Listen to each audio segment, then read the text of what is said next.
empty. Then No, insert if the you're a into- fucking Indian, you can't look at a woman. You have to take a picture of her with your camera. No, then you look at the cow. If the woman doesn't do it, then you look at the cow.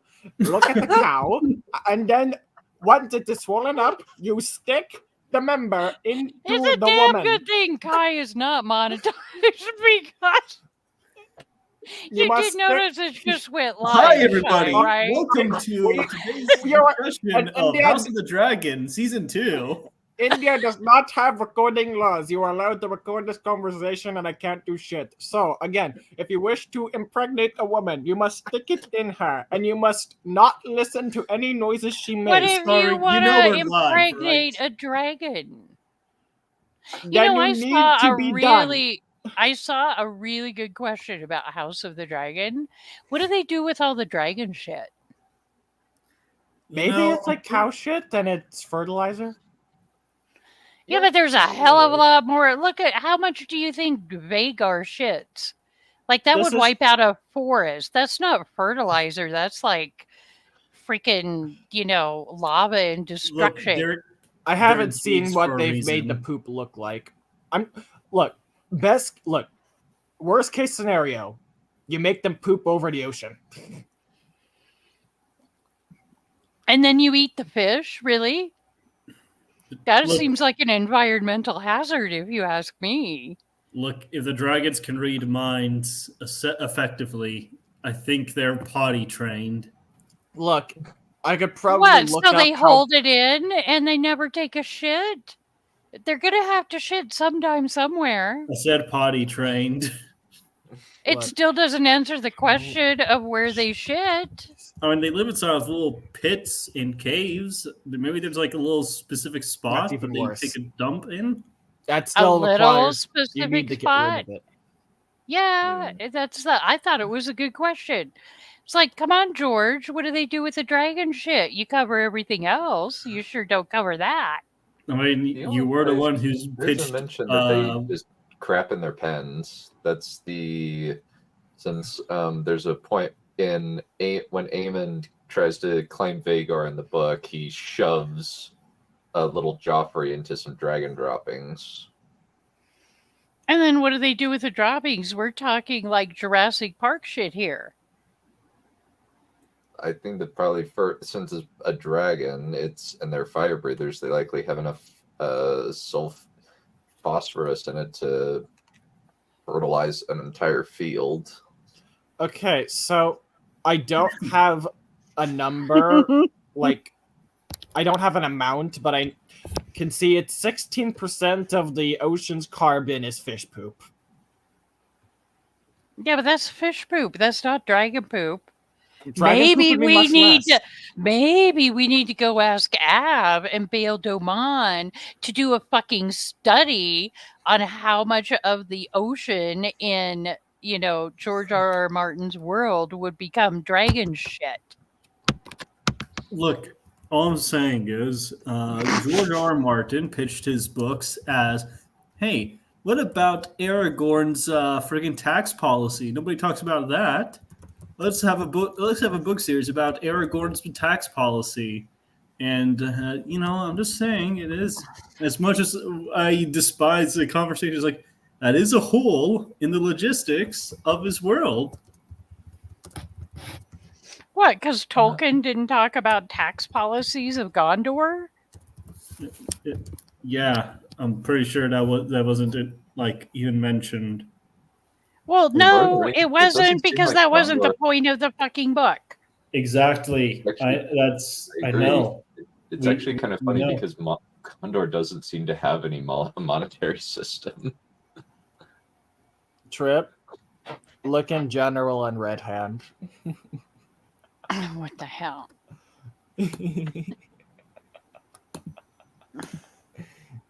Oh boy, I can't wait to see what sort of explosion we see now.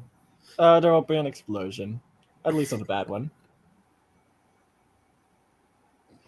What? You think Av has you blocked? I know he does. Do you not realize he's had me blocked still since I posted that meme? No, the specifics is where would the dragon poo be? And if it's in the ocean, anyways, just leave that be. We'll see. It is Because I am not amusing thought. engaging with those two fuckheads. That's why Fair I did enough. it. And hey, Fair I'm enough. pretty sure at least one, if not both, have me blocked. So, I don't care. And I also don't value how they think of me. Woo. Woo. Good God. I'm gonna. Come on, cheer up, Trip. We're gonna have some fun. Dum da dum dum dum. It's legit fun. Yeah, we're going to It's have not some fun because we are watching Sucker Punch tonight. I was actually going to ask if we Freeze could is do actually Annihilate. Have you seen Annihilate, Trip, or is that just one you wanted to see? No, well, now you're actually tempting me to not be as much of a bitch to Kai as I possibly can be. I have seen Annihilation. I like it. I suspect there will be some whining ensuing because Kai has already told me that he's doesn't like it? well, no, you've seen things about it, haven't you? And that it's some female empowerment thing or something. No, I haven't really heard much about Annihilation. Besides, it's gotten the reception is mixed, so I just not totally interested. All right. Yeah, this is see? my request. No, and honestly, the reception is mixed, I think, because it's not a straightforward, it answers your questions type of sci-fi alien first contact situation. It's a very eclectic property. It's a very metaphorical movie. This is the movie that Folding Ideas talked about, right? He's a My good video on Ideas does that. good stuff. My impression of the movie was No, who popped in? Crimson Scorpio. Oh, hello. Thank you for having me. Yes. I don't know. Do I know you well enough to abuse you as much as the other three are getting abused this evening? Don't No. take it personally. Uh, Blame Kai. Hashtag blame Kai. And then the other two. Never. It's all Oh, his fault. we just get. What I do deserve So is it blame Kai and the other two, or is it just blame Kai and then there's the other two? It's blame Kai and the other two. You two added to it. But anyways, Annihilate, we'll talk about that after House of the Dragon. But yeah, I would be up for Annihilation, but I think it's a much longer movie. We'll decide after, I guess, depending Why on don't the we watch mood and how much Grease? done pisses It you doesn't off. crack 2 hours. Hey, I only got about. Wesley, a question. Are you suffering in the heat as much as I am? Look, I've been constantly hitting the AC and sending it straight down to 74 degrees. I don't get to use the AC, as you probably know why. Fuck me. Yep. That's the good thing about living on your own. You get to command the AC. The only problem is you're living on your own. Yeah, the money becomes really tight, especially in California. They just Yep. raised the California minimum wage for fast food workers to $20, which is more than what I'm fucking paid, by the way. And so many lost their jobs. I just thought to bring that up. Jesus Christ, man. I was getting paid 15 as an assistant manager. Why is fast food worker specifically 20? Why? For fuck's sake, man. Can I You're get not paid supposed 20? to. You're not supposed to be making a living wage off of working fast food. That's supposed to be like an entry-level job that you do for a bit, just to get some experience under your belt before you move on to an actual job. One, since Full when is time? 20 livable? And two, I'm fighting for 20. Jeez. Yeah, that's the thing. There's a lot of fast food places that now pay more than your regular job that you can find if you have a bachelor's degree, yada, yada, yada. Hold on, It's wait a pretty second. screwy. You can make, there are places you can make like $22 an hour working at Wendy's. Hold on. No, let me just go ahead and That check fucker who something. delivers Domino's to me now no longer gets to ask me for a fucking tip because he gets paid more than I me make now. $27.5 an hour as a fucking engineer. I am paid what I Oh, believe wow, is you're the making minimum way wage. more than me. Wow. Are you union or? I'm an engineer, though. Like, I went to friggin' college to get a bachelor's degree to become a goddamn engineer, and I'm getting paid like only $7 more than a literal fast food worker. How old are you, and where?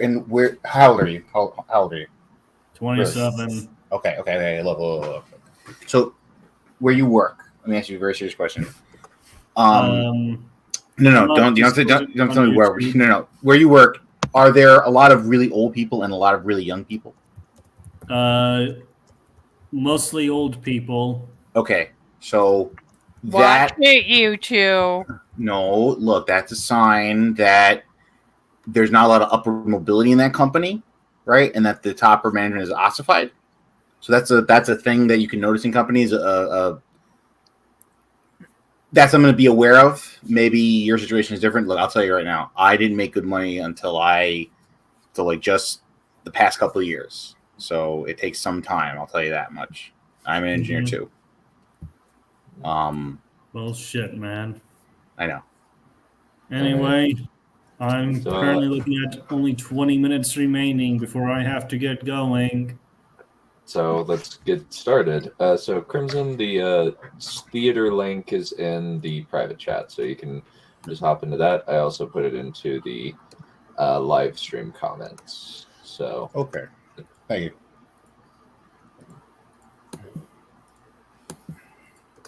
Oh crap! I'm gonna miss the best part of the episode. You are. Oh yeah, one of the best. Have you seen this? I'm already? excited, but I'm pretty sure I missed episode 3, so you might need to fill me in occasionally. Oh yeah, they finally addressed a misunderstanding trope. So you have Damon at Harrenhal. Damon basically landed at Harrenhal with his dragon, wandered through the hallways looking for somebody to fight, and it was pretty much deserted until he got to the council chambers, and they pretty much bowed to him and said, yeah, okay, basically you have a dragon, we belong to you. And then Damon, like this here, so Damon has been having visions. And there is a witch of sorts that addressed him in one of the visions. Okay. What the hell yeah. Okay. Okay. It's just cool. I was not expecting that. By the way, they answered the poop question.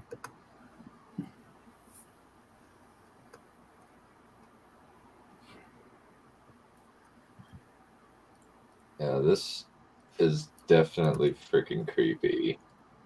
This is the good shit. Yeah. Oh, hell, I missed the blood on his hands when I watched it. Mm-hmm.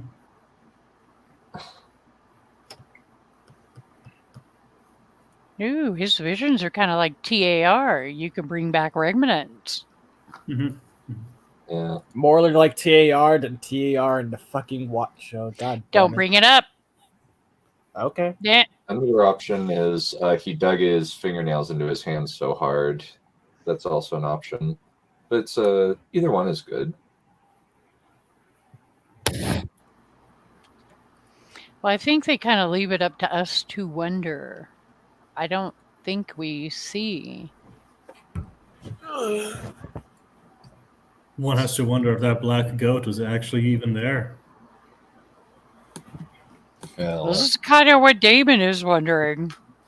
Yeah, I love Can I how just- there's just enough over here for you to piece together the omens, but you can't just quite figure out exactly what it all means. Was that a goat, or am I just going fucking crazy? Also, the second of the Muppet references in this show, since George has decided to troll his audience by naming to the entire Tully family at this point after Muppets. Since there's Oscar, Grover, and Elmo. And Kermit.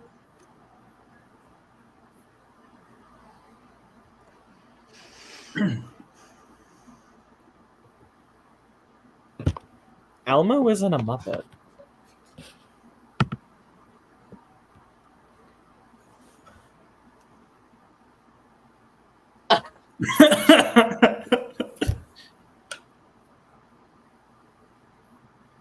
I do love Damon not having a filter. Yeah. You enjoy everyone not having a filter. I Pretty enjoy much. how irredeemably evil Damon is.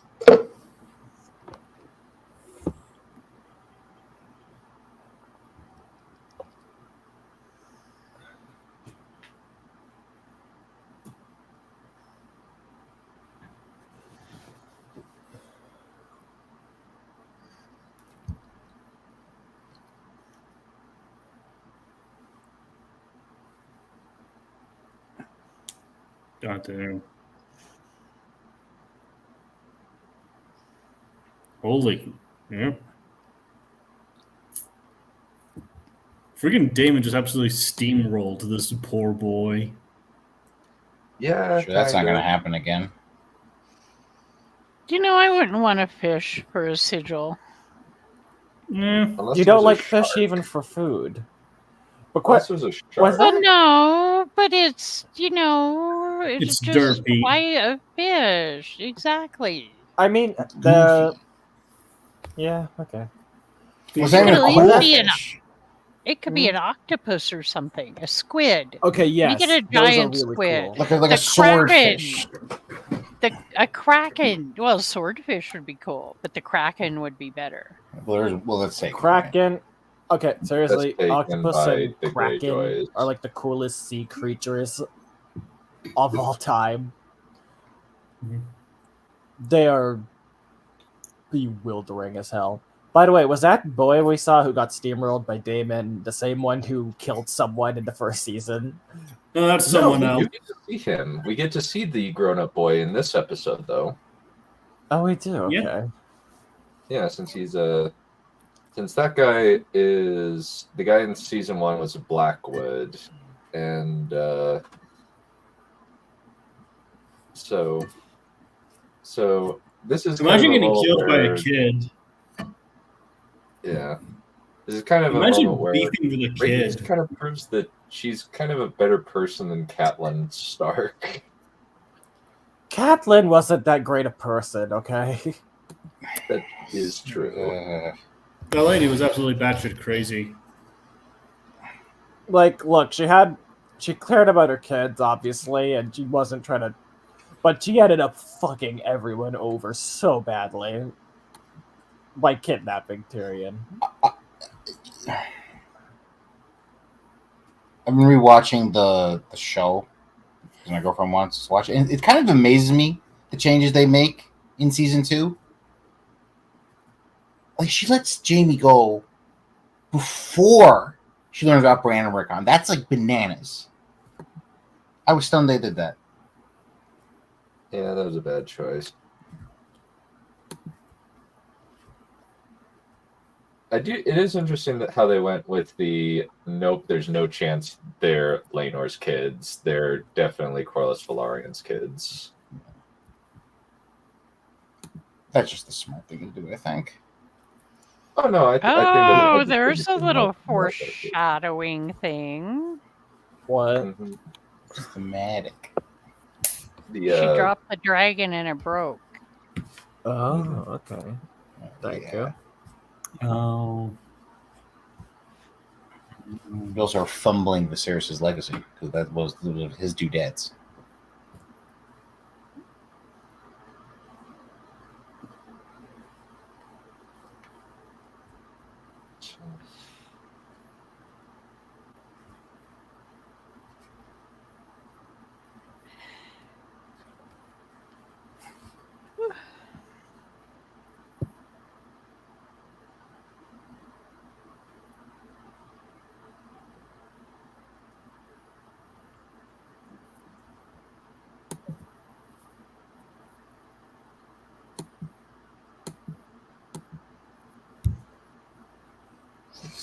It's nonsense.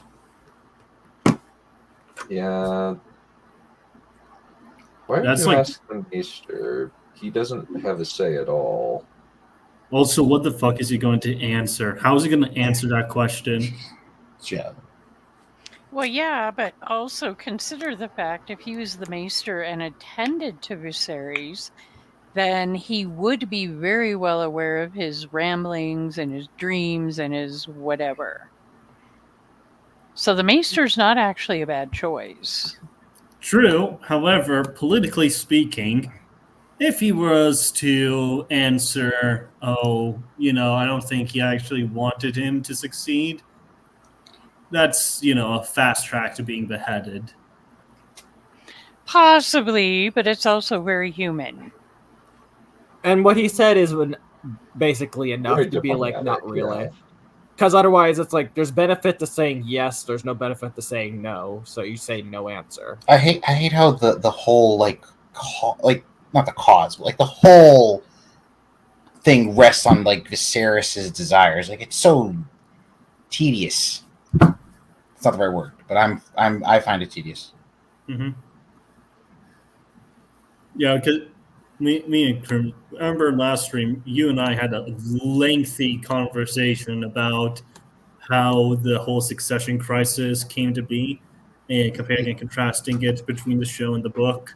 Yeah, it's frustrating. It's different in the book, and it's deeper than just the books. It's people in the fandom who talk about this. I don't want to interrupt. We don't have to get into this right now. I'll rant later. Mm-hmm.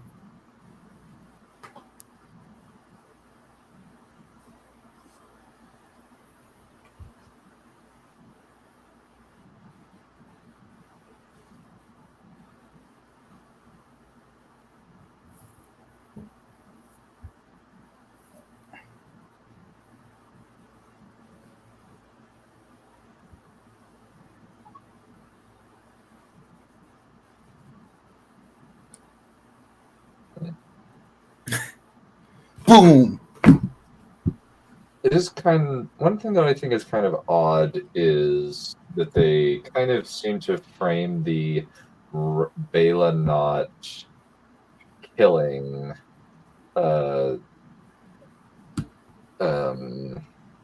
Kristen?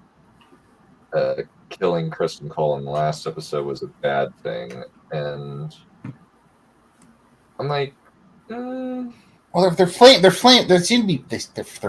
framing belligerence as a bad thing, which is kind of fair, but it's also a bit reductive. It's not just reductive. It's at this point it's irrelevant. It's at a certain point you have to do the responsible thing is to make war effectively. Come on.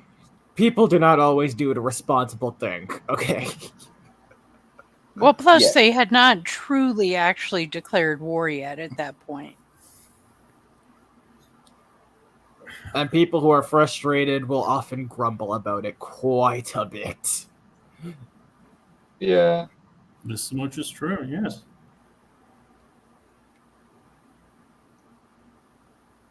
It's cathartic. Mm-hmm.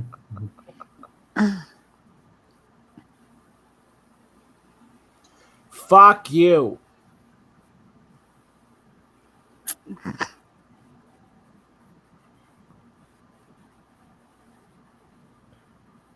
Whore of Dragonstone. You're gonna call her a whore. You fucking manslut. I mean, to be fair, Fucking wimp, sippy, fucking piece of shit. I mean, to be fair, which one of them is more disloyal and committing more acts of infidelity? Him. Because at this point, I'm willing to bet that they've both gotten like quite a good body count. Him. She's not pretentious about it. He is. Well, yeah. Man, He's hypocrite. The man is like wanted to fuck several people, but constantly wanted to say he's a virgin. I think there's a difference between claiming to be adhering to a law of chastity and being a virgin. I think there's a slight difference. It's a vow of celibacy, not chastity, right? Not the same thing. Yeah, since it's I will father no wife, I will father no child, take no wife. Yeah. Well, even just in general, like celibacy, like if someone's not a virgin, right? Yeah, they can then like join a celibate order, right? Like not just even true. Game of Thrones, like even in real life, like a man who once slept with a woman can become a priest, right? Because it's a vow of celibacy, not chastity.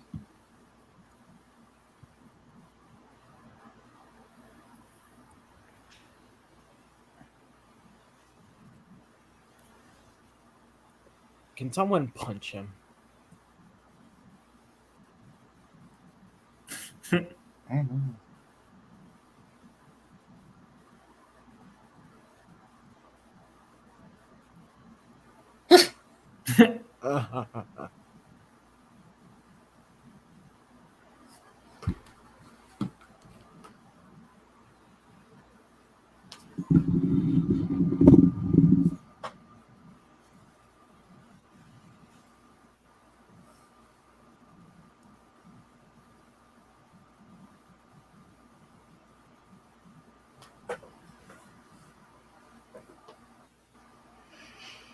My God, George populates his freaking population with shit people. Mm-hmm. Yeah. I like to imagine if Sam entered this world, he would befuddle everyone as much as Rand confuddled the Perion and just make them all fucking destroy themselves.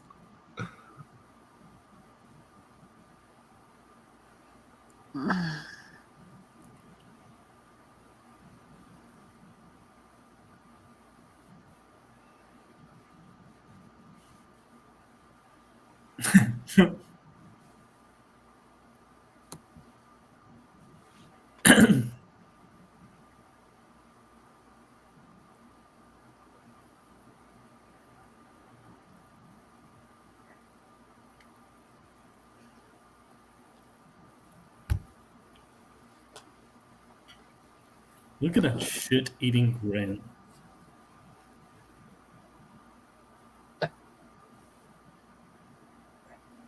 Oh, this bit. My hatred is focused on the one individual.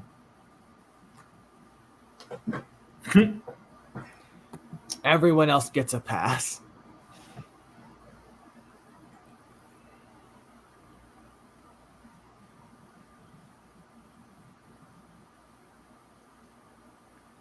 So this is funny because High Valyrian is not a dead language to the educated. It's like Latin. Mm-hmm. There's no reason I think the Maester can't understand them.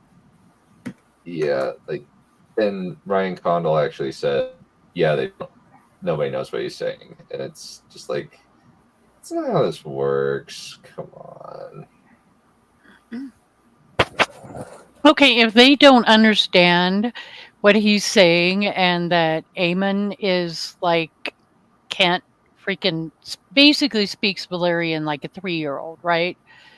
Yeah. What was all the looks at the table about? Yeah, they could be picking up on, the vibes and the tones, but no, they filmed it as if Like they understood.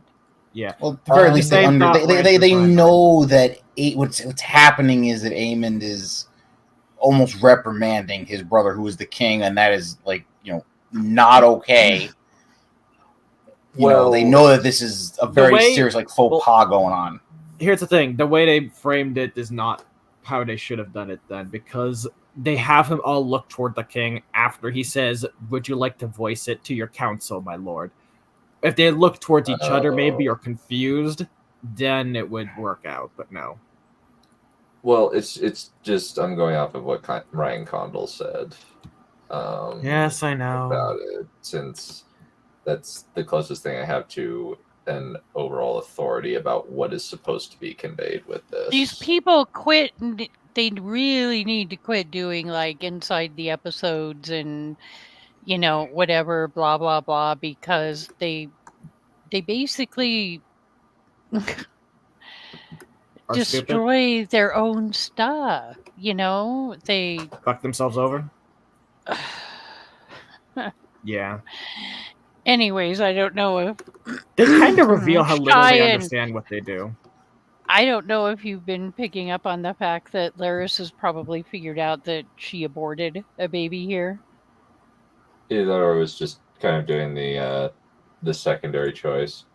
They have very much changed their dynamic, which is, I guess, interesting to a certain extent.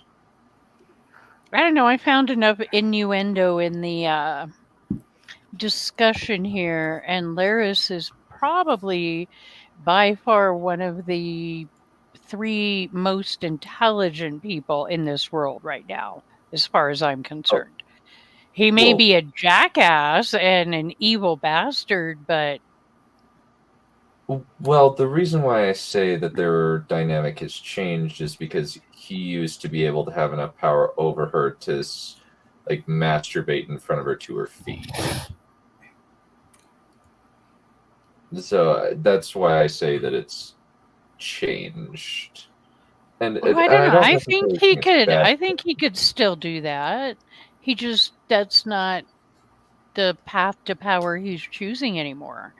He doesn't need her like he used to. I mean, that would be my take on it, is his path to power and influence has gone a different direction.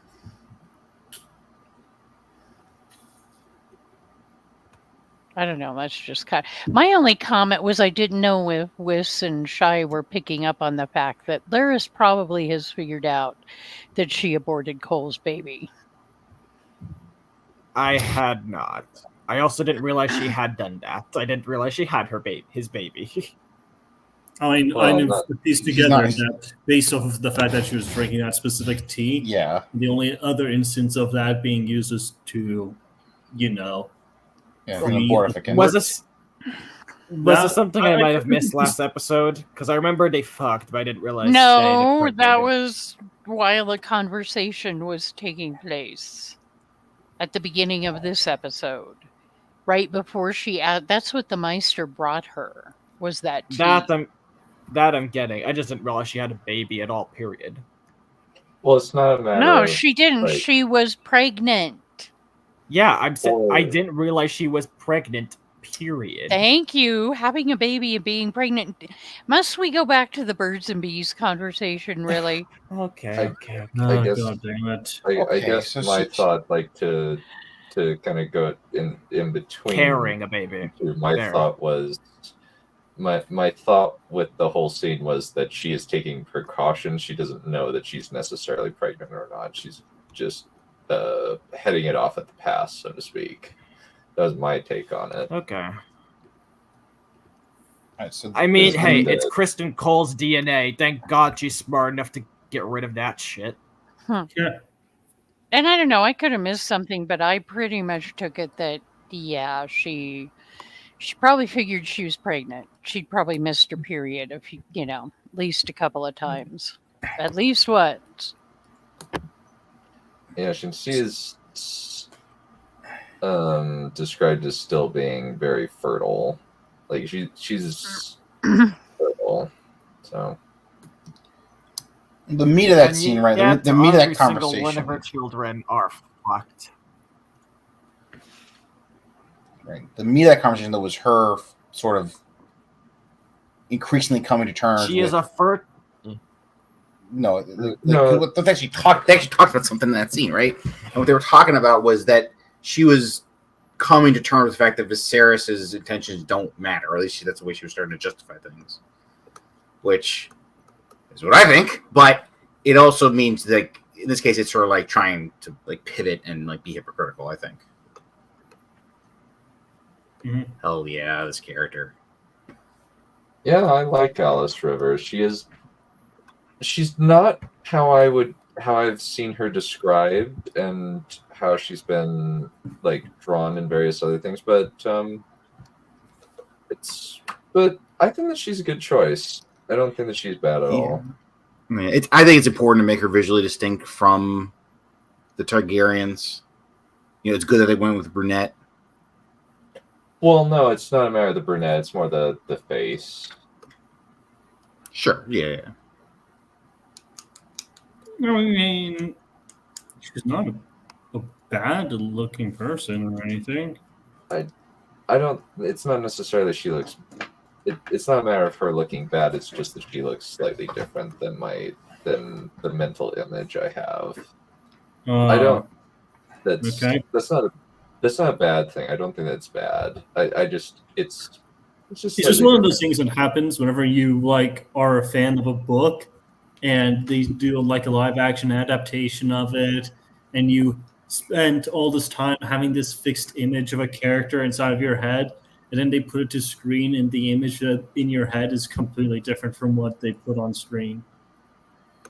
Well, you could like imagine. It's a natural, uncanny feeling that you get because of something like that. For me, it's the one time that's happened is when I read what? Okay, sorry, Trip. I'm going to just mention the show once. I started having to see the characters as the actors from that show and hated it. I was like, no, stop, get it out of my head.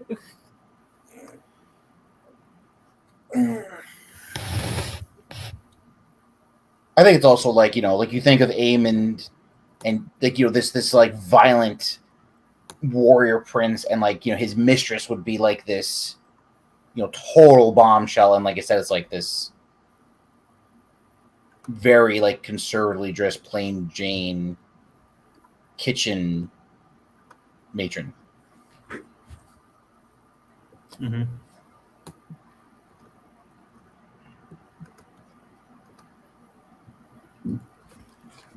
She was talking about that. That was cool. It could also be the part of it is the it could be the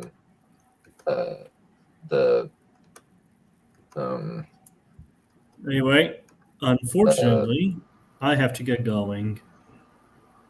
I have to go over to the gym.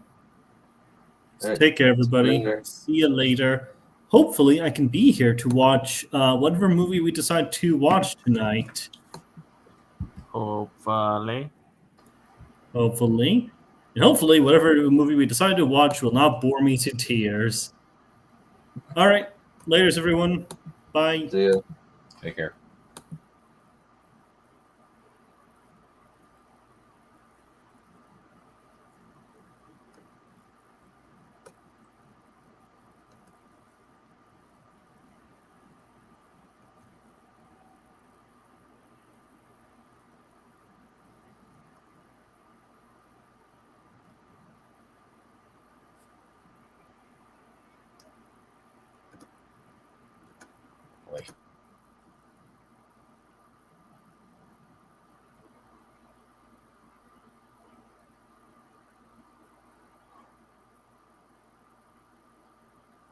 My man's losing it. Yeah. He is very much losing it.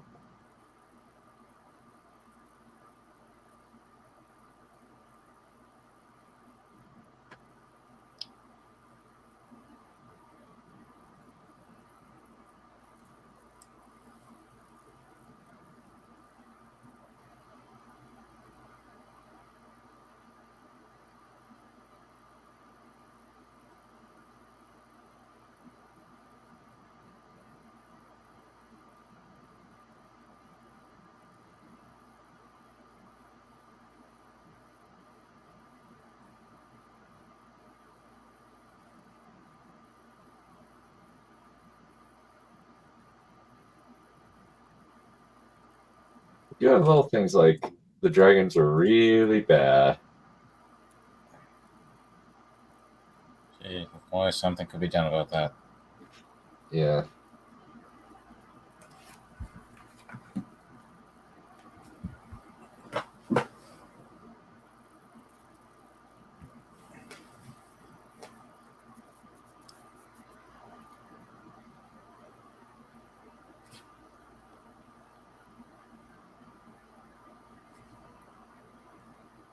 Yeah, he's very much a petulant kid. I will say this: like, I don't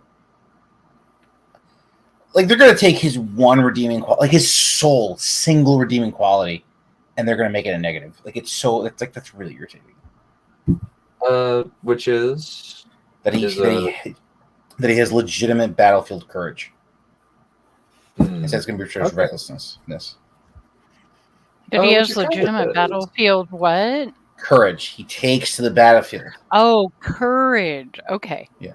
I just didn't understand that word. I probably slid it.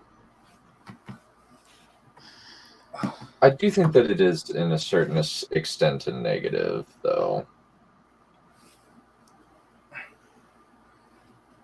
Yeah, but we don't know that in the show, so I'm assuming that's coming from the book or coming from the end of the episode here. Why you're making that reference? Yeah. Well, let's just watch the show. Let's watch the episode.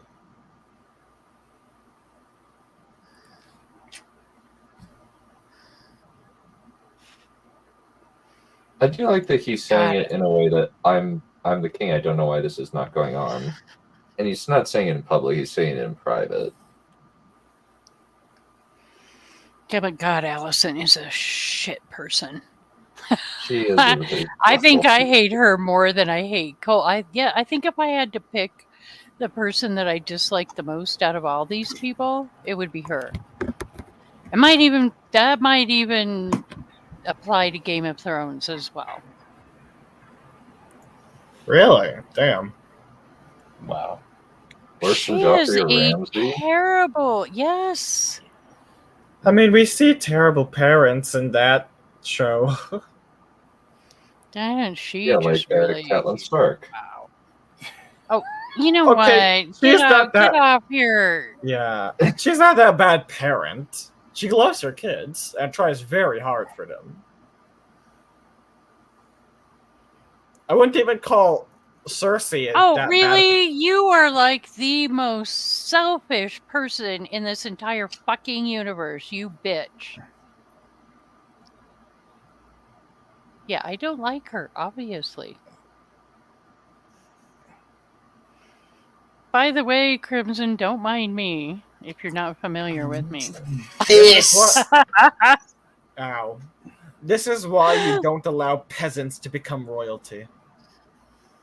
Being pregnant is Why? not fun like it sometimes. She was like some I guess handmaiden she's or a something. peasant, maybe. Yeah, she was like a handmaiden.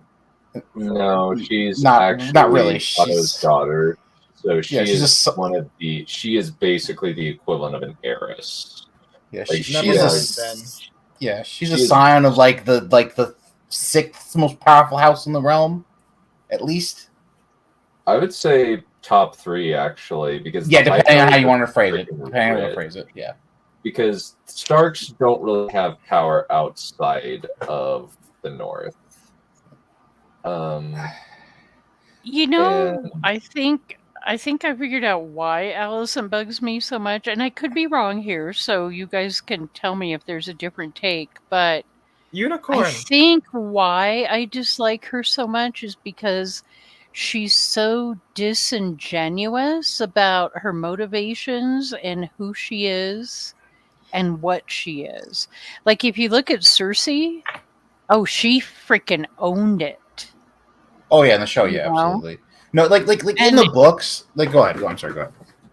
No. Go ahead. No, go like ahead. in the books. You get what I'm after. The thing is, in the book, like Allison in the books is a bitch, like a bitch. Like the point where she's like but she does own it.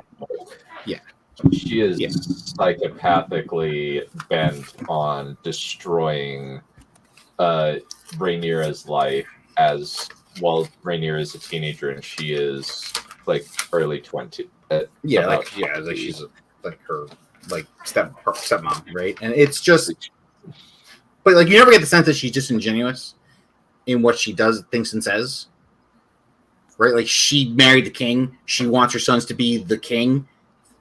That's that. I'm not gonna like do this bullshit about Viserys is dying on his deathbed and he's sputtering nonsense. Yeah, exactly. Like I would have respect for both. The scene in the book, like her, I like might not like her, but I have like Daemon is fantastic. He doesn't have a filter. You know what he's after, even when he's trying to play politics or something. Larys, the same thing. I have a lot of respect for the capabilities of that character, even though by his very definition of what he does, he is a snake, right? But Alicent is just, she's so totally trying to put on this thing of, I'm the victim and blah, blah, blah, blah, blah. And yeah. She's also constantly looking for external validation, which is like just a very like unappealing trait in a character and a person. Yeah, like in the book, in the book with a scene where the Green Council scene is like her like one real good moment in the book, where she stands up in front of the whole council and she makes the case that her son should be the king. Fuck the blacks, not like that, and. That's her moment where she says, no, we're doing this because blah, blah, blah, blah, blah. Right? And she actually owns it. Instead of, like, being this muley mouth, like... mewling, like, cringy creature who wants Viserys to, like, validate what she wants. Like, no, she wanted something, and she got it. I'm sorry, I'm talking over the scene. No, I would actually... They could have stuck with that and still expanded her role and Rhaenyra's role. It's just Alicent just... They don't want to draw attention to how like shitty the blacks actually are. That's what they don't want to do. They also want excuse me, but we know how bad the blacks are. If anything, I am now team... No, I am team black. Sorry, it's the greens. So anyways, I don't know. Alicent just really, really bothers me. I'm kind of like, you know what, woman? If you want to fuck Cole, just fuck him. Quit being, all wishy-washy about it and feeling guilty and blah, blah, blah and whatever. You know what? You're the queen. Just fuck him. I'll say this. It's probably the reason, with same thing, kind of like why Umbridge is incredibly hated, even compared to Voldemort. It's because she has she shows qualities that we ourselves hate in people we know. Like, it's also like she's also not cartoonish like Voldemort is. Voldemort is kind of cartoonish. Well, Voldemort has that kind of evil that you like to see, like with Sauron and all the Dark Lords and stuff. And they're kind of more foreshadowing. Yeah, they're kind of impressive. Theirs is the cunty piece of shit hypocrisy kind of crap that you despise in people and want to smash their head in. Yeah, it's not forthright. Right? Voldemort owned it. He owned it. He certainly did. And it's all right if your character has to hide that or mask it for reasons, right? But where they like accept who they are and don't make themselves a victim. I guess that's what bothers me. Probably because I really try to watch for that in myself. That does happen with human beings. Hypocrisy is finally. He's finally here. Yeah. There's also like it's super weird that they didn't leverage. They didn't leverage that earlier in the show, which is kind of annoying. Because like it seems like Sunfire and Aegon have a good relationship, and Yes, I mean they do in the books. Yeah, Like Aegon is like really, really, really weird as a character in the sense that like no spoilers, right? In the books, right? Like it's set up. The whole setup is that he's like the superfluous one in the conflict, right? Like it's really about Alicent and Rhaenyra. It's all about it's all about Otto and Daemon, and he's like just an afterthought. But like you read Fire and Blood, and like he's the character who gets the most depth of character in the story. It's kind of like weird. It's incredibly odd. I don't know who this person is. So yeah, on the screen or In the chat. oh No, Charlotte joined the theater and said hi. That's fine. hi. Oh, Okay. Yeah, your camera's on, Charlotte. Charlotte. Yeah. Xena Alexander for some reason. I do not know who Xena Alexander is. Is this good or bad? I don't know either. Xena Alexander. Being pregnant is not fun like having sex scenes. So yes, now we have Rhaenyra passing down The Song of Ice prophecy. and Fire. what a nice boy.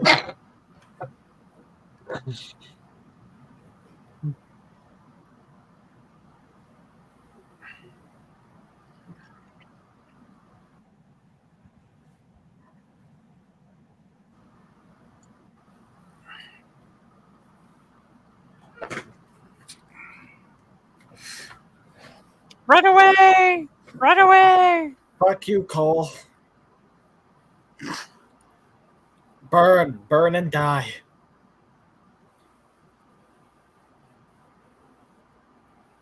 He's like, what plan? I see the Westeros tradition of never telling your subordinates your plan is alive and well. Yeah.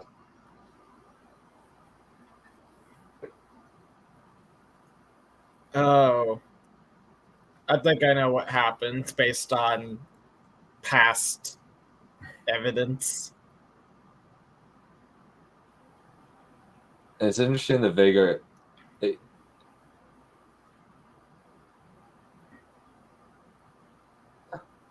Oh. Interesting. Yeah, they wanted to.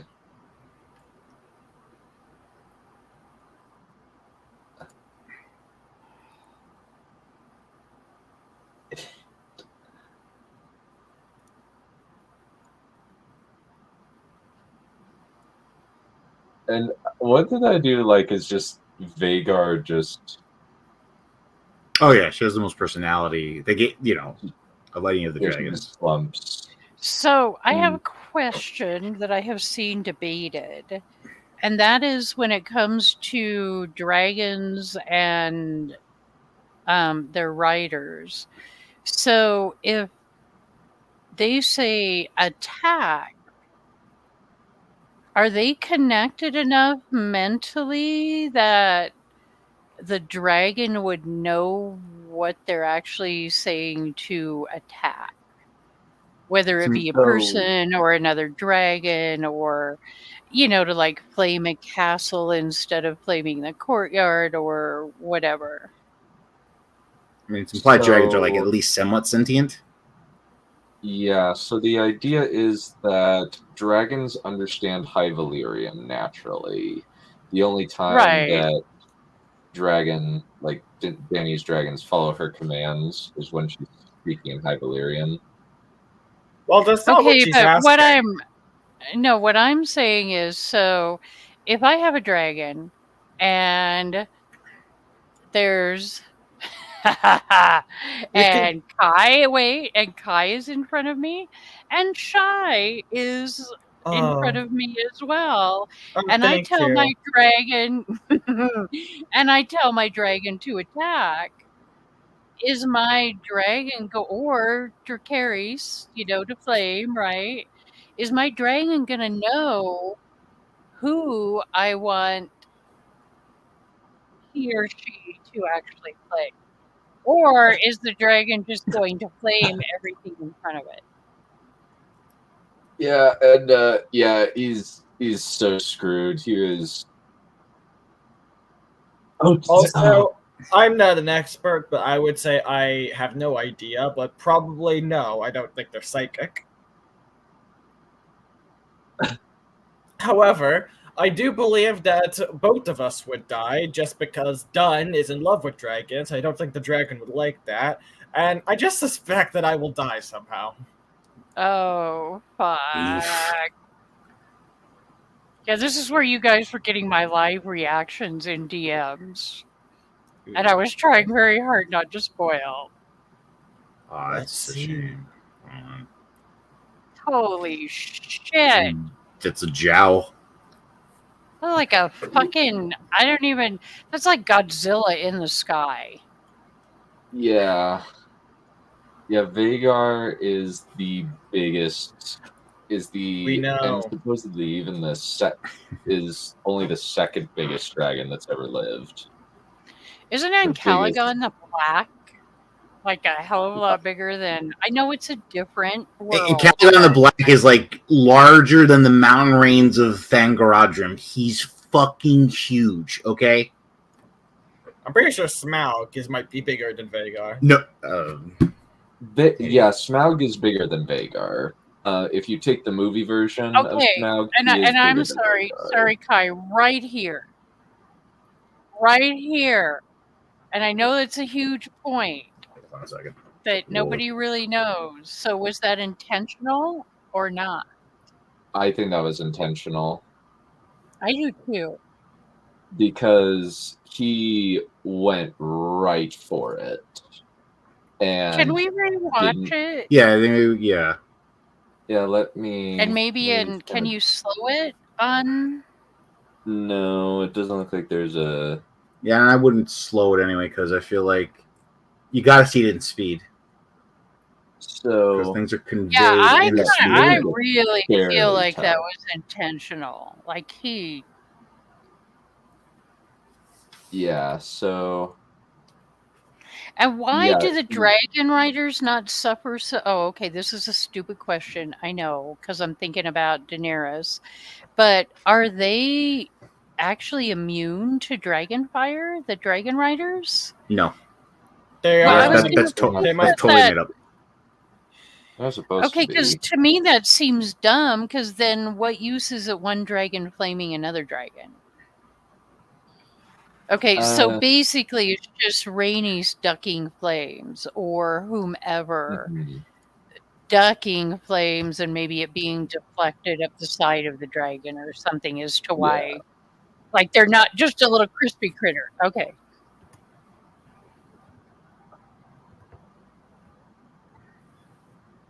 Aww.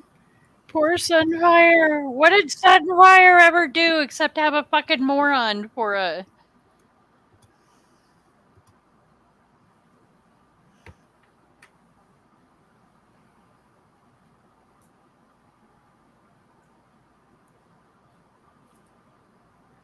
Do you think the dragons feel anything about killing or maiming or battling others of their race? I don't think so. Especially I think when there's not very many of them left. I think it really depends. I don't think Melees and Vagar would have very much of a... it is interesting that they changed it from a trap with 2v1 into a one-on-one duel. Yeah. I think that actually has worked really well. I think that's a really smart change. You got a tiny little bit of all three dragons. Just a tiny little bit, and Sunfire got flamed. Well, the idea is that in the book, it's basically a wild melee of all three for the whole fight, and then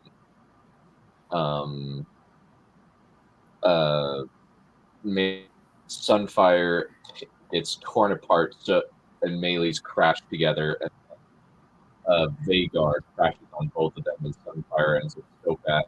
Melees ends up dying, and Sunfire gets injured. Well, yeah, I mean that's true. What I'm saying is, I'm surprised you're okay with the lack of intentionality here. Or intentionality. What do you mean?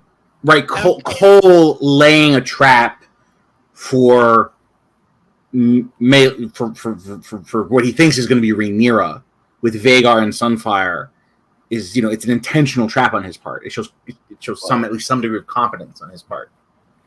Well, Jesus Christ, they made Vhagar impressive. At least for me. Holy shit. Yeah, there is still that intentionality still. And I think that Cole actually might be more intelligent than he is in the book, at least for not trying to bring in Aegon, because Aegon's unreliable. As he's trying to show, sure. Yeah, but was that Cole's plan? I took it that was Aemon's plan. Well, in the book, it's Cole's plan. It says it's Cole's plan.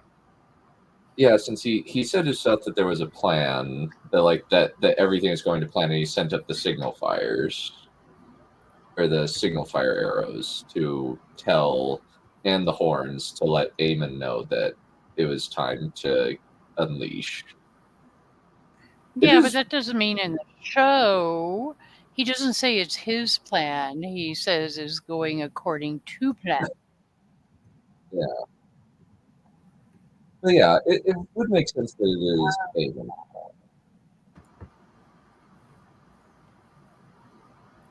Yeah, and it had me so hooked here. Yeah, this made me cry. Yeah. This whole bit here. Oh, damn. Yeah. Holy. I really thought they did this really well. I would agree. This is a very good very death solid. scene. Very solid. Yeah. Oh, they just fireball.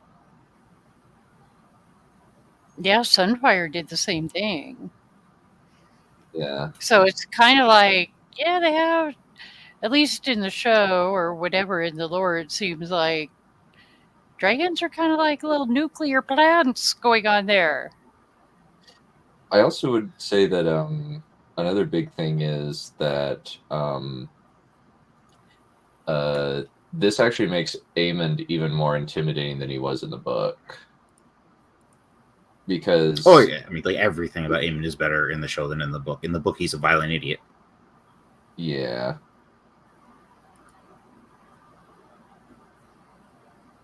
And I really liked how they did this, whatever you want to call it, the filmography or whatever. With having the black and then him, us getting his point of view.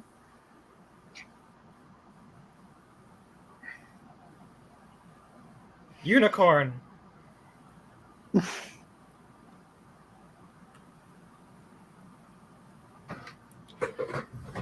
Yeah. When the subtitles do the music. Kristen, if you wouldn't mind walking into the flames a few feet away from you. Kristen's actor is doing a hell of a job. Yeah. This bit, even though it kind of doesn't make sense, is actually really effective. Oh, with the yeah. It's very effective. With the standard bearer. Yeah, where he's cooked, but the armor seems like it's untouched. We're a little bit behind you in the theater, I think. Oh, sorry. Oh, yeah. Oh, dang. If they made the armor look black, then it could have worked. Yeah. Yeah. A harmless indulgence. Yeah. Yeah, it's a minor indulgence. It's fine. I'm not. It's not a big deal. It's just. The most loyal of horses. Even Shadowfax should run from Dragonfire.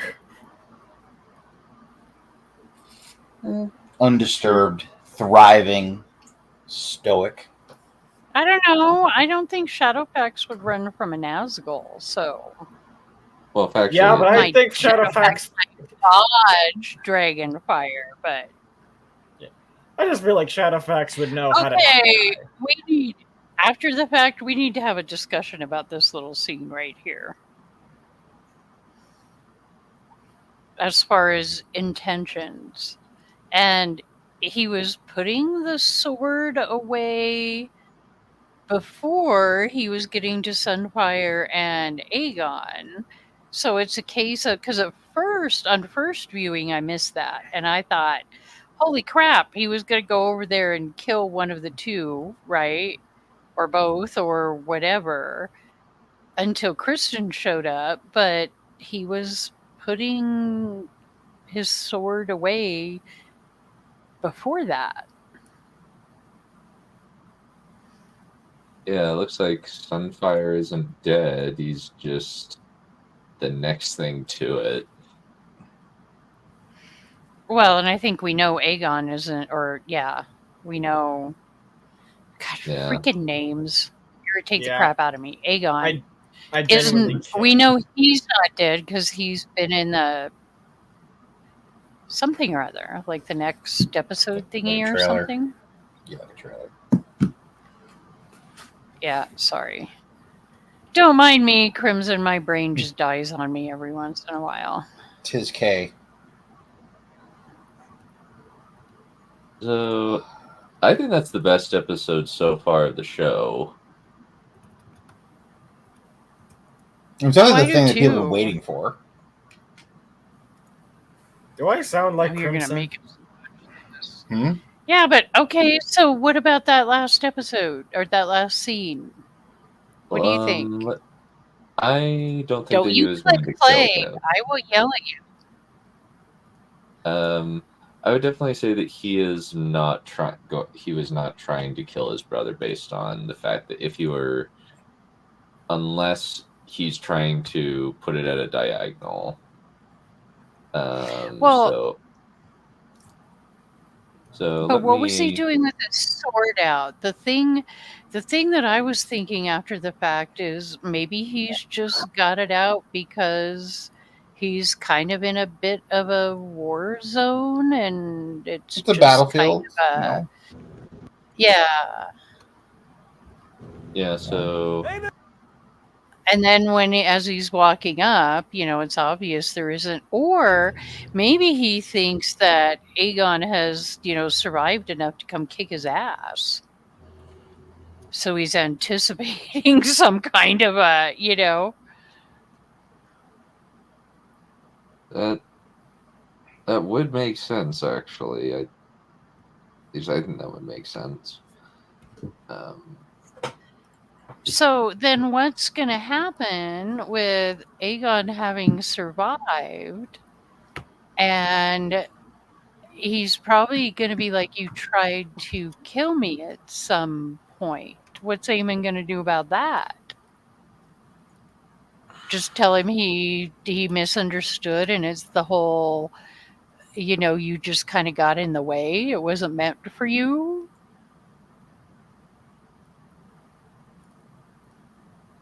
Or I didn't have control of Aegar again. How's he going to justify that? I don't know. That's a good question. Or is he even going to bother? I mean, he's got freaking Vhagar. That seems to trump everything. What power does anyone have over him? Even if they could separate him from Vhagar, they can't afford to do that because Vhagar's too important to them. Yeah, and Vhagar's freaking huge. It would be a nightmare to try and beat that dragon. They have nothing that As can we just saw. possibly defeat her. Yeah.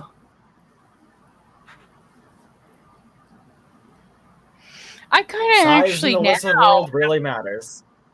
After seeing, this ending scene, right, and having a better idea of,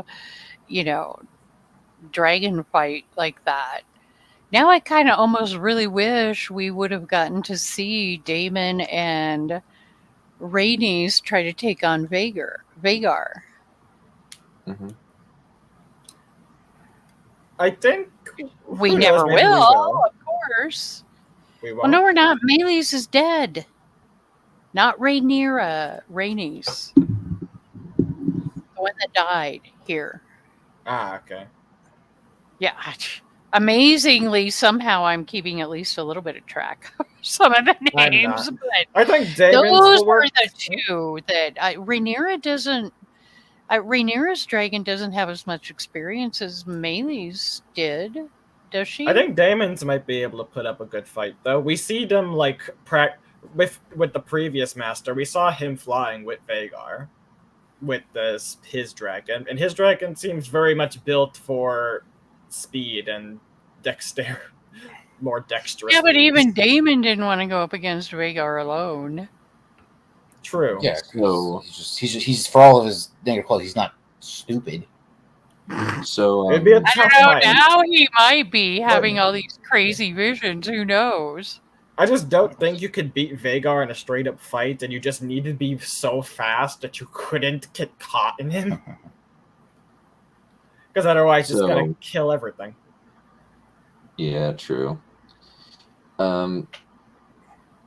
So it's actually kind of funny that Rainey says "back to battle, old girl," because that's actually not accurate.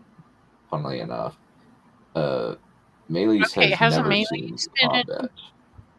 No, Really? Melees is I actually saw He's in the something concept where of the they show, were right? talking about- So Melees is only about 50 years old.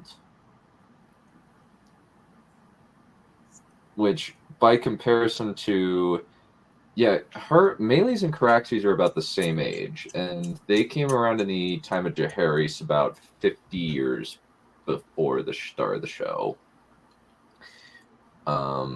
Syrax was born at the same time as Rhaenyra. So, might actually be that they're even old. They're about 60 to 70 years old. They're not terribly old. And Melee's previous rider was Viserys's aunt. Was actually Viserys's aunt and mom, Alyssa, and she never saw combat. And then Rhaenys has no recorded combat. It's logical to believe that she might be there in the Stepstones, but they never showed her doing anything. It was just Well, I'm seeing. There might be my bandwidth may be being stupid again. So sorry. But I am seeing a comment, something about that the book says that Melees isn't a stranger to combat. There's no details or anything like that, yeah, but just that she's no stranger to combat.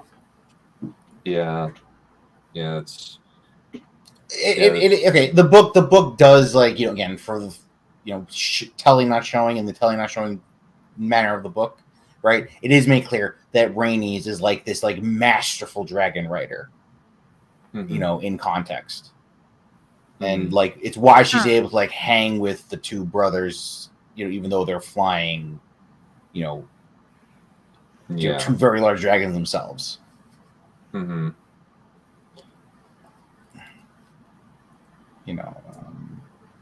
Yeah. Well, either way, I don't think that's any kind of a, like the little standard bearer. It's It's a weird contradiction in both mediums, which is a little bit irritating. It's not it's not terrible. It's just like kind of that kind of seems like it would be a pivotal part of the character if. Well, yeah, even if we don't know the details, it would seem I would find it a lot dumber for Melees to be able to take on and damage Sunfire and even be a little bit effective against Vhagar if neither one of them had any experience. Yeah, so That would seem very odd to me. Yeah. Whereas Sunfire obviously really had no experience. Or Aegon, I mean, that was beyond him being drunk, as well. But you would think the dragons would have some kind of a little, like, okay, you're drunk. No, a breathalyzer, dragon breathalyzer. No flying to battle while drunk. No. Yeah, so actually it's interesting. So so in the book it says Rhaenys' own she-dragon, Meleys the Red Queen, had grown lazy but remained fearsome when roused. So, and kind of the thing about it is there's been mostly peace. The main dragons that have seen combat in the last few hundred years were Caraxes and Sea Smoke. And Vhagar, obviously. Since Vhagar, Caraxes, and Vermithor, who we saw at the end of season 1, were both involved in the torching of a Dornish fleet that was very, very poorly planned out by the Dornish. Yeah, well, you think about it like this, right? Like the outside of like one instance way back with Maegor and his nephew, right? There's no record. There's no dragon on dragon combat before this encounter, anyway, right? So like you could extrapolate this to say, all right, it's really about how good they are just at flying in general. It's not dependent on their ability to like nuke ground troops. Yeah. And again, the implication is that Rhaenys and Lena before her, right? They were just natural dragon riders and flyers. Mm-hmm.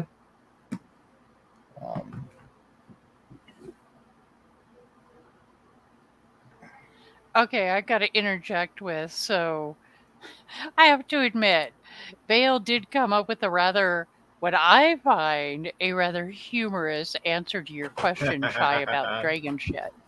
Yeah, I saw that. That was actually pretty good.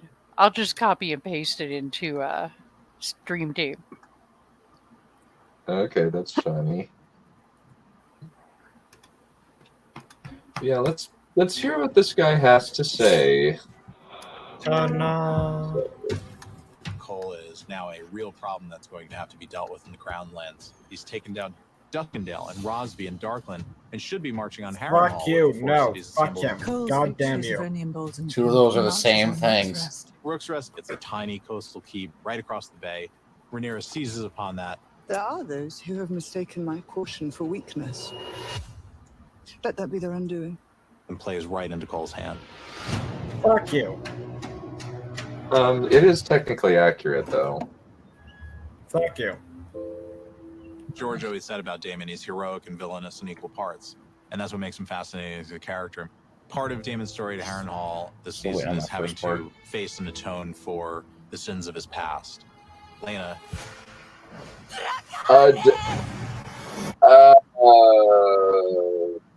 What? I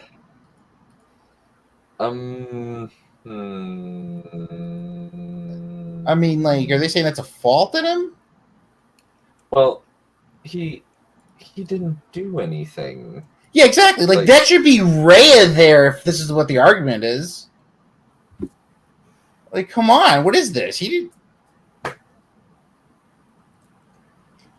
That's just odd.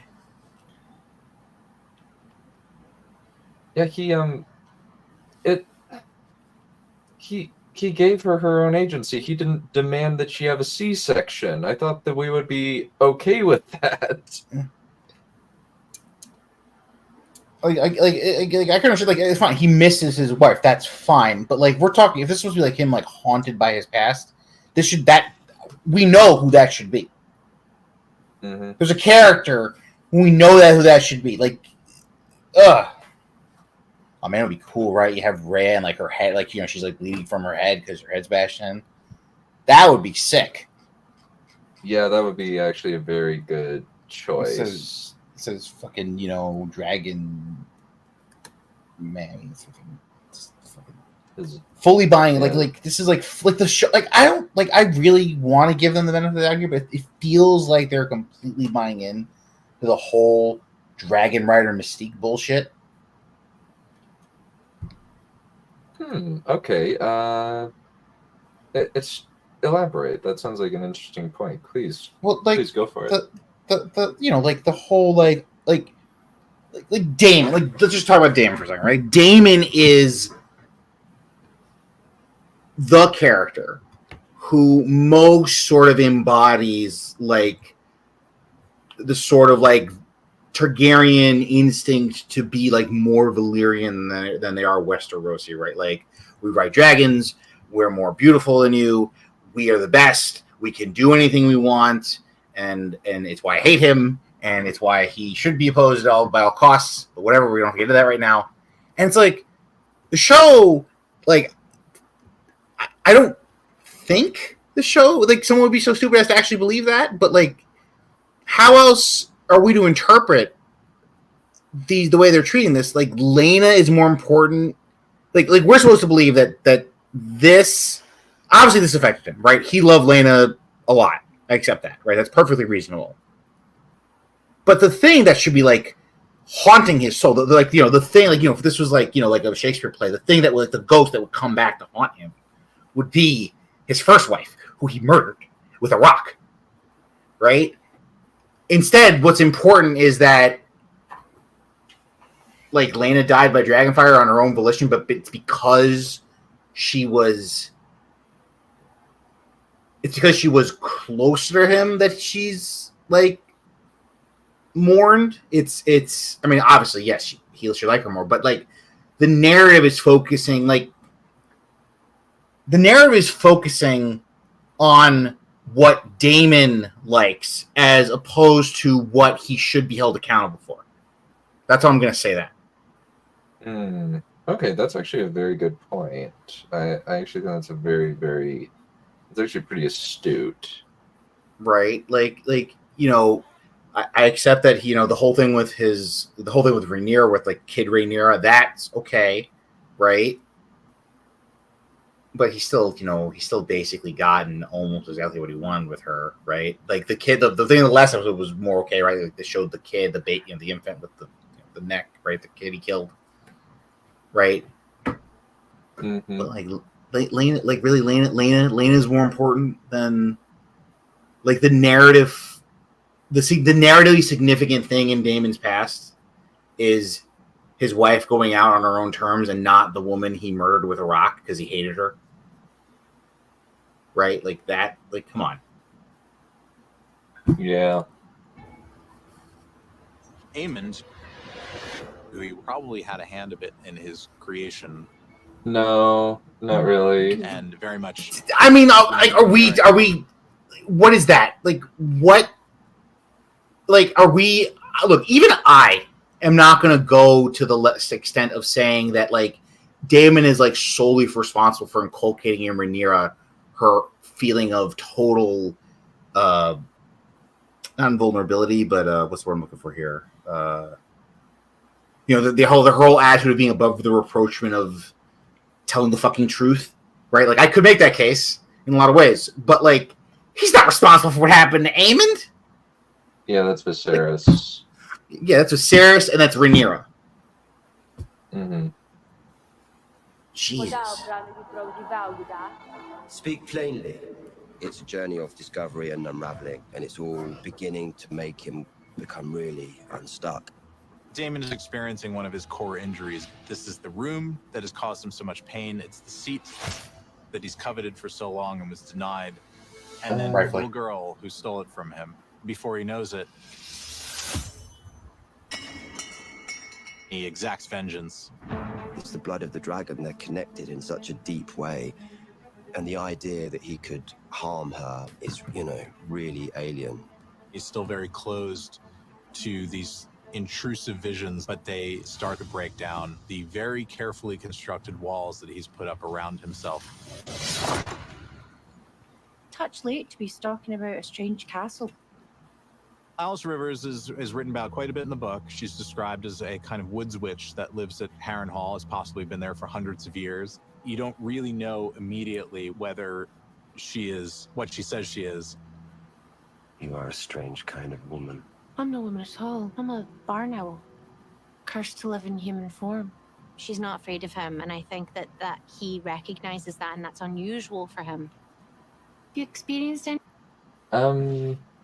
I think his wife wasn't necessarily very afraid of him. So, yeah, you know, like in fact, that's actually a common theme with women in Daemon's life when you actually think about it, because Rhaenyra's not really afraid. Like, she kind of like only in like a reasonable sense, right? Rhaenyra's not afraid of him. Rhea wasn't afraid of him. Laena wasn't afraid of him. Right? So, yeah. Anything of note? She instills a sort of curiosity in Daemon. What is she? Why is she here? Is she influencing me? Am I beholden to her? She understands things about him, whether because she's just a good reader of people or there's something else going on, and she penetrates him in a way that I think fascinates him, but also makes him very uncomfortable. I think it's really up for debate whether Alice is shaping Daemon's journey in terms of his kind of spiritual awakening, or if he's doing that himself.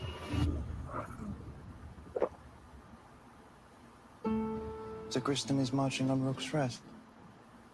So here comes the bit where been plotting without my authority. Like Ryan kind of puts his foot in his mouth. It's a real language for us. The fact that people who speak at different levels becomes part of their character. Aemond in this scene is still furious at his humiliation at the brothel. Aemond and Aegon both, of course, learned High Valyrian as children. It's just that Aemond paid a little more attention to it.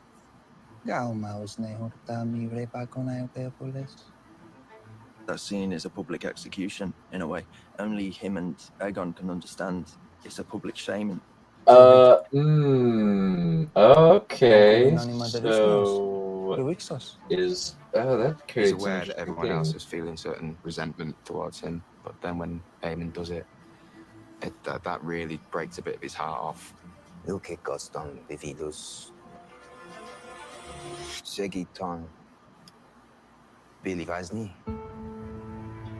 If there's one rule to take away from House of the Dragon, don't laugh at Aemond. Bad things happen to you. They don't care what I think. Alicent's just come off of this near assassination attempt with her head spinning, wondering whether she misinterpreted what Viserys' final words were. And then she comes back home and sees Aegon just, stomping around and ranting like a petulant teenager. My counsel, Cole, Aemond, they pursue their campaign without seeking my aid or even my thoughts. Contrary to many people's beliefs, Aegon is a very sensitive individual. He wants his mum's love. He wants his mum's validation. He wants her to believe in him. Alicent can coat her words in honey a little bit more to Aegon if she chooses, but the tension is bubbling. Do you think simply wearing the crown imbues you with wisdom? She's lost a bit of the composure that you're used to seeing in Alicent, and she simply tells him, you need to do what's needed of you, which is nothing. And it's the most devastating, most demeaning, belittling thing that she could have said to her son in that moment. It's the first time we see Alicent point blank tell him everything that he can't hear, especially the way how fragile he is at that time too, and how he's just becoming more and more naked and more alone. And that's one of the final straws for him, I think, before he fully spirals. The thing that everybody has warned Rhaenyra against is you're the queen, you're the sovereign, you cannot ride to battle. Aegon has just muscled everybody out of the way and decided to ride into the battle to prove that he was just as much a man as Cole and his brother. And they did create an interesting sound design for Sunfire that I think was really cool. Oh yeah, I like it a lot. Right, he's not just the most beautiful looking dragon; he's the most beautiful sounding dragon. Of course, he's facing a tiny keep that can't hope to win. Rook's Rest is really not a significant strategic advantage. Why would Cole take that risk? He never intends or cares about the keep. He's there to draw out a dragon. You must send me, Your Grace. I will meet Cole. Rhaenys chooses to step in, having said for the whole season we mustn't use dragons, anything but using dragons. If it has to be done, if this action has to be taken, then it's better that she does it than anybody else. Ultimately, she is expendable, where Rhaenyra is not. What should be a small Which is campaign. interesting because Rhaenys' dragon is actually better than Rhaenyra's dragon. Rhaenyra's dragon is a Palfrey style dragon, whereas Rhaenys has an actual hound war dragon. I also totally object to their framing of this as look, I appreciate protecting the king as much as anyone, but it's also the king's duty to act as the military hegemon, right? Mm-hmm. Like Edward IV, like Henry V and Edward IV fought in the front line with their men in their battles, right? Like it actually matters. It's a good thing for the monarch to take to the field of battle. He is the king is the king. The feudal lords are the feudal lords by virtue of the fact that they are the military aristocracy. They're not bureaucrats. Mm-hmm. Right? Like, Jesus, this is so, I don't want to say modernist. It's just, odd and backwards. It's I know they're trying to frame Aegon as, an idiot. I get that. But that he takes the field battle is, his one admirable quality. Legitimately. Mm-hmm. It's just so, a king is even in the normal series, that Robb Stark fights in the field with his men. He doesn't do it stupidly. Robb Stark is probably the best general we have in the books, outside of Stannis. Yeah, but probably even better than Stannis. But he takes the battlefield. The only one I could think is better, if we're going including all time, would be Daeron the Young Dragon. Yeah, exactly, right. And there's no evidence that he didn't take to the battlefield. He led the campaigns, right? Paris of Epirus, he, again, you can say that it's fake or whatever, but he led his men in the assaults over the walls, right? King Stephen, the guy who's fun fact, right? So one of the weirdest things about the anarchy of the Civil War that the Dance of the Dragons is based on, no real spoilers, right? Is that everyone's really nice. Stephen is really nice, and and Matilda even is not that bad, right? And he's the one leading the assaults in siege battles because of the way the tactics of warfare at the time. It's good. It's good that the king takes to the battlefield. It's what they should do. Why else are they the king if not to be the military leader? You want to rule by what? A bureaucrat? A glorified bureaucrat? Jesus.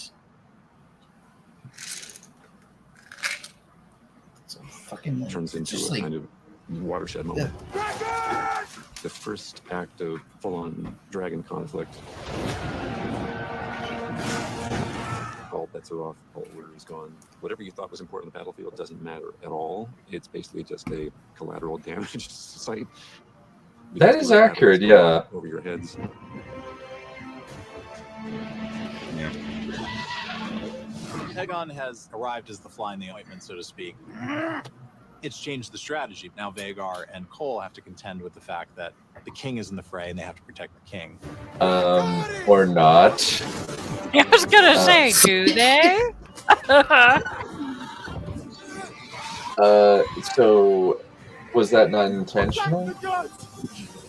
Okay. He way to not do that. The question it raises, did he seize an opportunity where he could take two players off the board? Or was Aegon just collateral?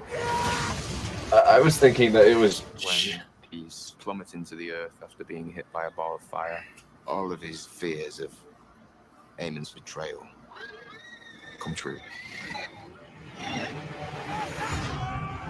Your Grace! Of all the people affected by this, Cole is the one who's most slammed by it because it was his plan. Cole has been in battle before. He's seen people die. He's seen people crushed beneath horses. And so Cole had to be particularly touched by the distinct and specific nature of now I'm Dragonlord. completely reassessing my evaluation of Aemon's intelligence. Yeah. Because if he went with a plan by Cole, I don't care what kind of plan it was. I don't care if it was a good plan or a bad plan. Okay, you're a fucking moron. If you let a fucking fucking moron Cole. plan your battles, then you're a fucking you're a fucking moron. Mm-hmm. I think that they workshopped it together based on the scene that we saw earlier in the season, but yeah. Soldiers like him on the battlefield. He's playing chess and messing with things he can barely get his head around. It's the sort of moral loss by his own actions. Cole is responsible for it. The worst possible thing that could have happened. He's responsible for a lot more things.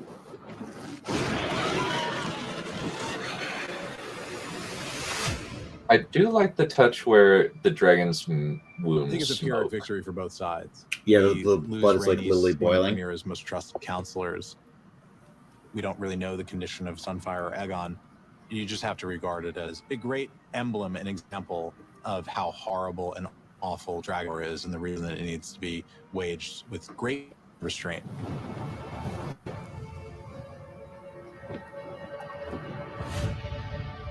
Would definitely, like, this would probably, I like the fact that this actually would naturally, in the book, Aemond getting cocky after this does fight for the event for the rest of things, where he thinks, hey, I'm invincible, nobody can take me on. I think it's more justified in the show than it is in the book.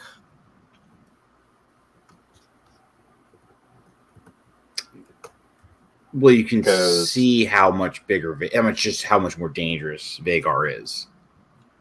Yeah, and he kind of beat Rhaenys with skill in the book, in the show, rather than how it was in the book, where it was just kind of just a wild, tangled mess. The original novel.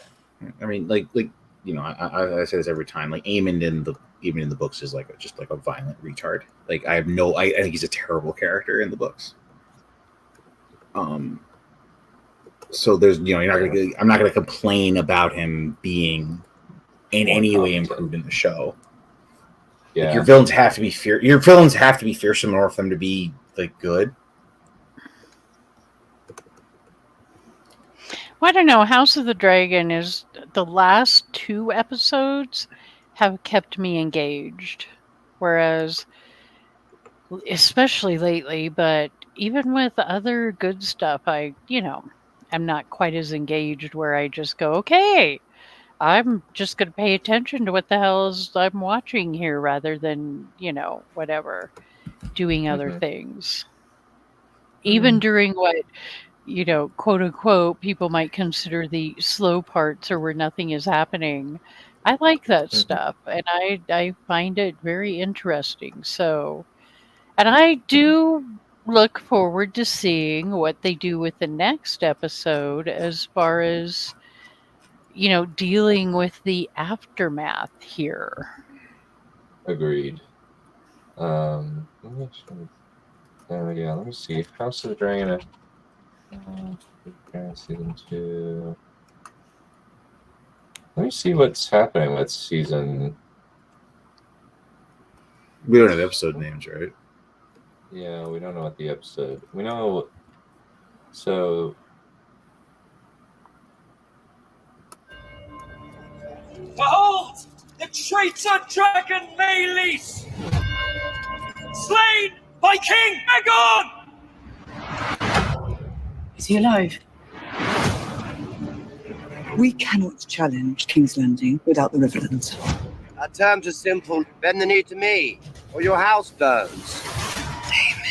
You were made to wear a crown. The king does not lack for heirs.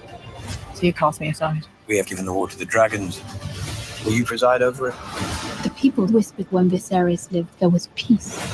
The path has never been trod. There is more than one way to fight a war. What we must do now is terrible.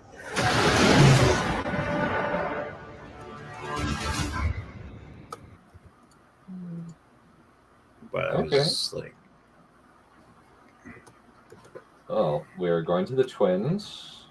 And we'll probably meet one of the like pretty clear is well, since there's at least a couple of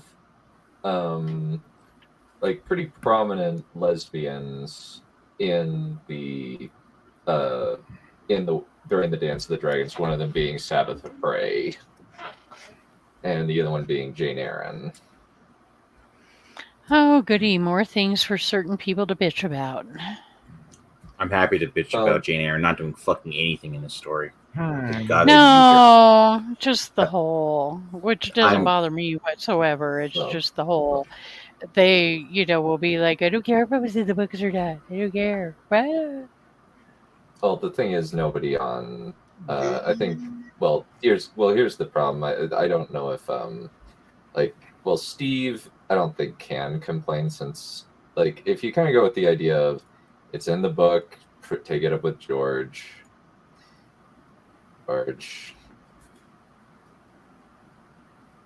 Really?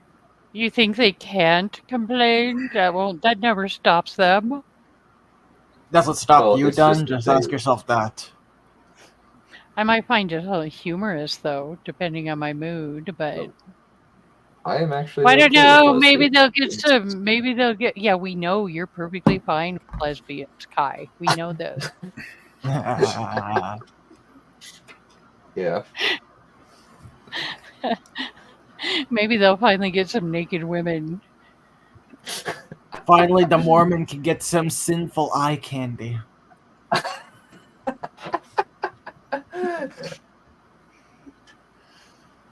However, I'm pretty sure you prefer the dragons. Interesting commentary. Hey, they did a damn good job with the dragons. Yeah. Yeah, the dragons in this were very, very well handled. I was very impressed. You seem like you're about to say a different word there. And I think if anybody's bitching about budgets, I bet that CGI ate a lot of budget. Yeah, which is kind of interesting that it's probably a lot of man hours. I think is the main reason why CGI is so expensive. Well, and even above and beyond that, I saw something in regard that Eve Best, I think her name is, the actress for Rainey's. She was talking about just how many hours or days she spent on whatever they call it, the mechanical bolt. Yeah, basically. Yeah. To film all that, so. Yeah, which is really I don't know. I'm very pleased. She's basically acting against basically nothing, which is very impressive. Yeah, I don't know if a scene can make me go, oh, fuck, here we go, and then make me cry at the end of it. Yeah, okay, I like it. Same. A lot. It was very, very impressive.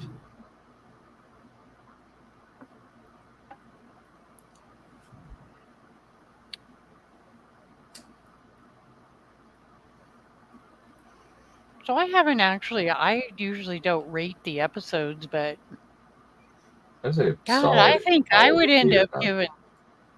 Yeah, I would probably. It was a lot better than the last one.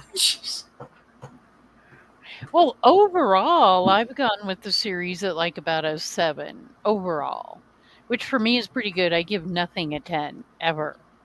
Me neither. Because that just seems stupid. Nothing is perfect. A 10 would be absolutely perfect. Even Lord of the Rings, which I absolutely love, might get, a 9.5 out of me. But, yeah, this particular episode, I might give an 8.5, edging on a 9. Just cause. I was very impressed by it. There was no structural problems with it.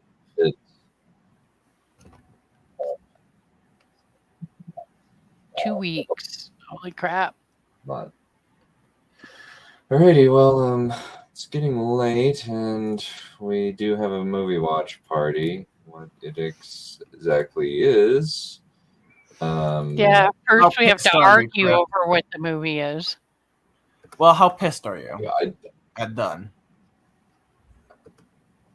Well, I don't know. We don't have to argue live.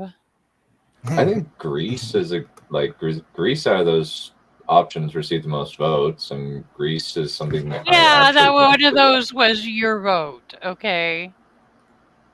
Yeah, because it was originally Reign of Fire. As well as someone who doesn't show. Mm-hmm.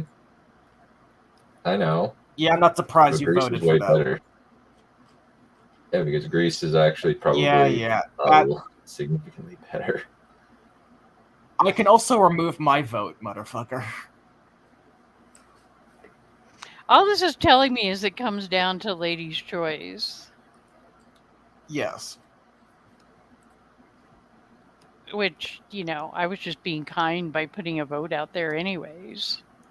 Like I was last week. Well, actually, no, it's a hard choice because I like all of those movies, but I don't want to hear whining and being fucking irritated because people are whining about Sucker Punch or... Honestly, for me, right now, it's between Annihilation and Grease. I have wanted Kai to freaking watch Annihilation. I am interested in Annihilation. But Grease is really good and upbeat and fun.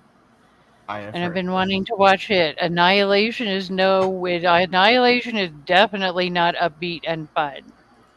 It's just very, very interesting and intriguing. I could probably use upbeat and fun. I did vote for Grease, so I'd be fine either way.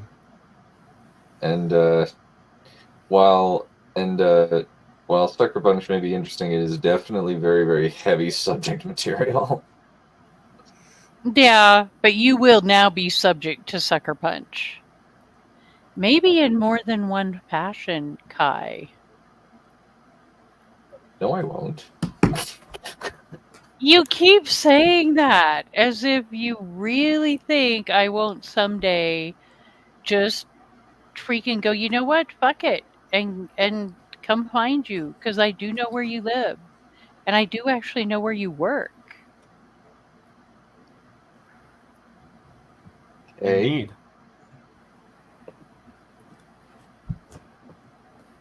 Okay. You have this little arrogant, self-righteous, oh, I'm safe. Trip would Remember, never done. hurt me.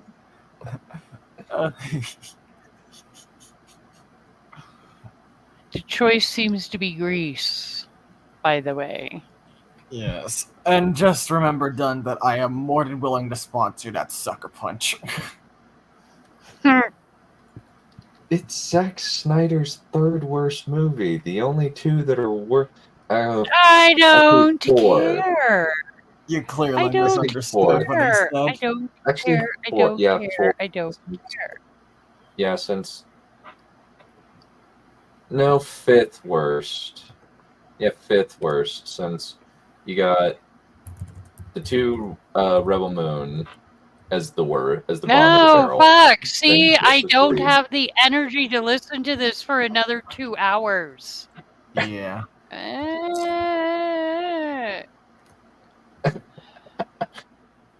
It's an interesting noise. I don't know. BVS is pretty bad. Yeah. Okay, so maybe we'll kind of drop it down to 6. Sixth worst. Man, how far the hell is this guy going? Yeah. So what's the other two? What's the other two then? Army Oh my God! Stop encouraging really him. You just went from me being nice to you to me yelling at you, Crimson. Join the fucking club. Stop encouraging him. You almost managed to get away with it, man. I don't hate Zack Snyder.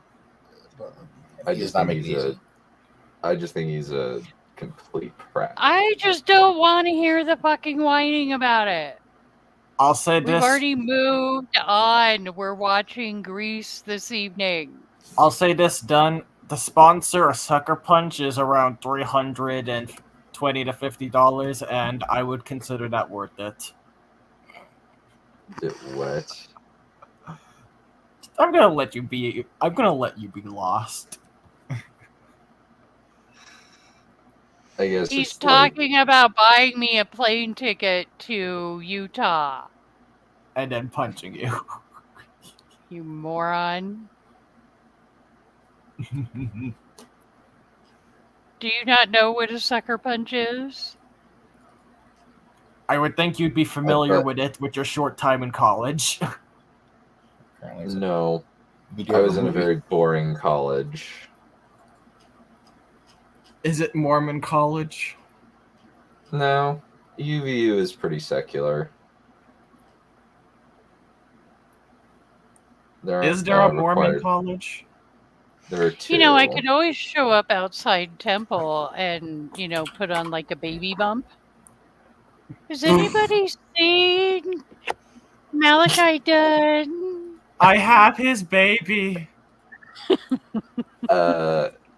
They would know it's fake. Really? Would they? As- I know enough about you that they would not know for sure if it was fake. Now, would they? The only ones who would be the able fact to that tell. You are 58 renders that impossible. No, it doesn't. It actually doesn't. It doesn't, yeah. The only people who would know would be your parents, because you would say her name and they would realize who she is, but the rest of the people wouldn't.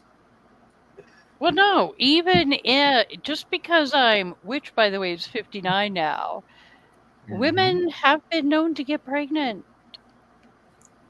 I'm saying his parents. Yeah, I'm saying his parents would realize it just because they know enough of who you are to realize that would be you fucking with them. But I think everyone else would be like, Don, you're a father now? No. Give me a knife. You're gonna As take you a can knife see, to trip now? No, I'm not going to take a knife to trip, just the fake belly. What, you think I couldn't find a pregnant woman to pretend? Oh, you're talking about that. Oh, that's even dirty. Oh, I could even do that. If you really do you really want to find out how creative you can be? Damonish I can be? Damonish. Alright. Well, I just don't think you have the motivation to do so. You can give her that motivation if you keep fucking with it.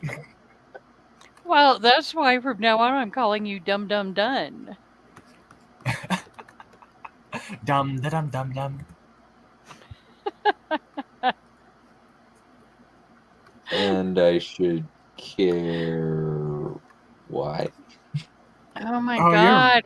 Why are we still live? We have decided on what movie to watch.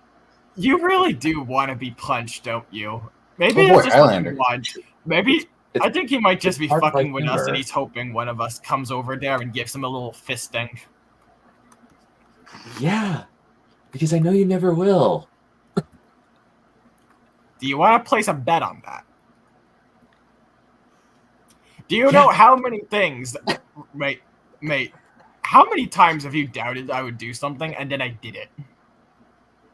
Not something like this. Really? We sent you a fucking sheep sex doll, you dumbass. What line do you think I won't cross if I decide it'll be entertaining enough? Holy crap. Oh my god. Alright, fine, I'll stop. We'll call it good. Men All give right. me a fucking migraine. I said I'll stop. And on that note,